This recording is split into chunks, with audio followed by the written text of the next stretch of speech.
Welcome back to our editing 24/7. So in this video I'm going to show you how to change the logo of the color into white.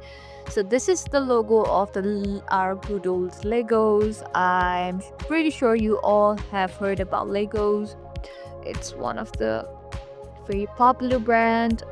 So yeah, let's say I want to change this logo into white. It's red right now, so in order to do that, simply tap into the logo itself, and at the top bar you can see the option of edit. Let's tap in there and let's scroll all the way down and let's go to the effects, and you can see the option of duotone.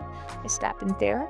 Let's go to custom, and you can choose the highlights into more of a white and the shadows into also white. Since I've turned it into totally white, you cannot see it, so let's turn it back down. So basically it have turned into black and white. So this Lego had turned into white. So yeah, you know the drill now. You know how to change the logo into white. I hope this video was helpful. If so, don't forget to like, share and subscribe to our channel. Editing 24/7. Thank you for watching. We'll see you in the next video.